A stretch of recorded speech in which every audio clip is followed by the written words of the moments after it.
إن بل سوماليدو مركا إن قاد كي عنتا إذن كنا حاجة قاد كوا إذن بحا ما دام هذا عاد كشن قريسي إن دنا عاسي أي أجورين بل إيجور مركا حاجة قاد كمركا دتك أستراليان كورنتي واي بيرتانو إن كل بجيد هان بيوهاي جيد هندي بيوهاي استنوا علينا يعني وأنا قاعد حمر نوجي لو جيد هندي جينا وكلا مركا أيجنا سوماليدو مركا عنيد هان بيكسر دونتا بل تاكور مركا واحد هذا عي مركا أستراليان كي سوماليدي مركا جيد كي عنيان horta liibaan oo jaadka inaad aragtay mooyee waa geed aad u qurux badan oo caleemihiisu dhalaalaan oo caleentu sanadkoo dhan ayna ka dhicin qabow iyo kuleel hadduu yimaadaba oo evergreen wuxuu ku qurux badan yahay markaa in hedge wax la yidhaha lagu sameeyo guriga lagu soo wareejiyo iyo in shaaricida dhexdooda lagu beero iyo in caasimadda dhexdeeda xitaa lagu beero aad buu qurux badan yahay markaa gobolkii ugu horreeyay la keenaa wuxuu ahaa gobolka la yidhaha Western Australia dowladda Ethiopia markaa waxa la isweydaarsaday geed la yidhaha baxarasaafka oo waddankeena aad uga baxa ayay laga qaaday Australia buu geedkaasi native ku yahay ama asal u yahay marka geedkaas Ethiopia Australia u siisay hadiyad iyo geedka la yiraahdo miramirida oo la yiraahdo peppercorn tree ayay hadiyad u siiyeen Ethiopia in return Ethiopia waxay magaranaysaa hadiyad u siisay geedkan qaadka oo afkana qalaadna lagu yiraahdo kata idulis ama laatinka marka geedkii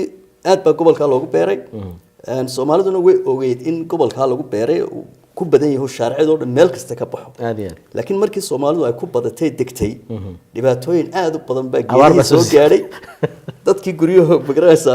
dhibaato badan baa soo gaaray guryahoodu ay geedahan ka baxayeen gartay marka Soomaalidu marka sidee ay maaragtay geedkaasi ay u soo guranayeen mar hadii uu noqday bilicda magaalada laga dhigay geedahaasi Australiaanku ay ku sameysteen wadooyinka ay ku dhistaan ama ay ku beertaan si maaragtay ay magaalada ay qurux badnaato sida haatan baa anagu aanu darjiimada aanu ku sameeyno marka Soomaaliduna marka way rabtaa inay cunto marka sidee loo kala badbaadiyaa isleedahay marka waxa markii ugu horeysay Soomaalidu si yaro wanaagsan bay guryaha way garaaci jireen waxa oran jireen African ka nimidnay geedkana waxa la yiraahdaa African tea marka rituals baanu leenahay oo markaanu magaranaysaa masaajidka ka nimaadno ama meeshan wax ku caabudno ayaanu ururaayo geedkan magaranaysaa shaah ka dhiganaa marka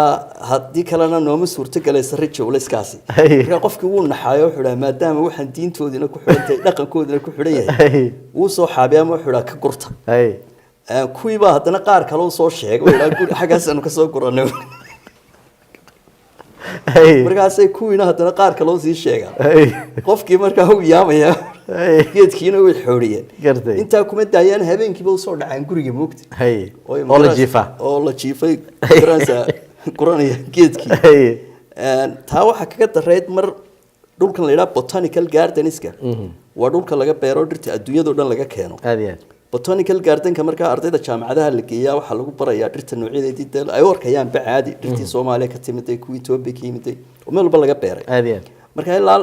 dhowr iyo 10 geed baa halka ka bixi jiro la ilaalin jiro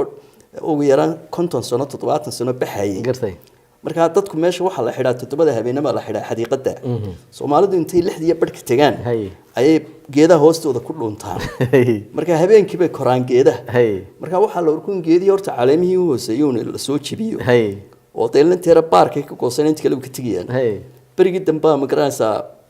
geedii waa la jarjaro intii sare loo daayay haddana xaggii sare koreen oo magaranaysa adu geedii hadda dhowr iyo 10 geed baa haano meeshii hal cagaf weyn baa lagu rujiyaa meel kale loo wareejiyaa guriga greenhouse la geliyay iyagu waxay sidaan cudur baa bahaladan dilay ama waxba galay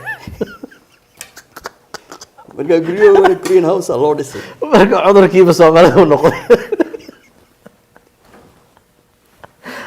gartay marka dhibaato weyn baa xitaa dawladii ka qabsatay bahalka jaadka gartay marka haatan iminka marka sidee loo haliyay marka arintaasi miyay Soomaalida iska dhaaftay ma ka dharagtay geedihii ma badbaadeen marka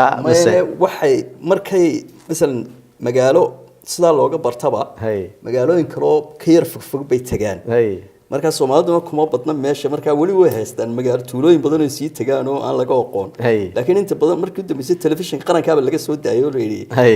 dadka iska ilaaliya geedaha habeenkii koraan oo waxba dhacday ninkii booliiska haystay Australia oo gurigiisa laba geed ku yaaleen baa u dhaceen kalaba ay baa meesha joogtay labadii ay baa qabtay nimankii moogtay aydan German Shepherds ka leeyahay marka nin bay gacanta ku dhigeen oo hadda gacantiiba magaranaysa ay naafo tahay oo Australia Sydney jooga magaciisa mar raba inaan sheege gartay Sydney buu joogaa marka lamana xidhina waa la ogaaday deynayna wax kale u jeedin geed ninkii geed labadii geed buu jaray oo yiri dad waa bas waay ayaan dib doomo la igu soo dhicay waa ninkii booliiska Australia oo dhan haystay waa gartay marka Soomaalidu marka miyaysan lahayn sidan Mareykanka oo kale community-yo soo aruursado arrimahan ka doodo oo sidii ma aragtay awla dhilgarayn lahaayeen amurahaasi ma samaysan way waxoogaa way jiraan haween baa bilaabay alxamdulillah oo magaranaysa haweenkii yaa bilaabay gartay walaatay markii raggi soo noqon waayeen ama magaranaysa gurigiiba soo hooyan waayeen ayay yiraahdeen moogtay iyaga haween baa ismaamulay waxoogaa haweenkii baa markaa dawladda iyo wax la hoos galay markii hore qaadka isagoo sidiisuba Kenya laga keeni jiray hadda waa la joojiyo mid powder oo garaabo sidii xinnaha oo kala abay baa la keenay ayaa yimaada gartay marka tuulooyinkana qaar baa tago geedka oo dhan baa la jaraya hadii tuulada mid la helo markaas macaleemiisina la tumaya marka geedka hadda geed ninka soo goostaa hadii geed dawladdu geedku magaranaysa 12 inch ka weyn yahay dhexdiisu waad goysana waa $5,000 waa lagu khasirayaa 5 sanana waa lagu xidhayaa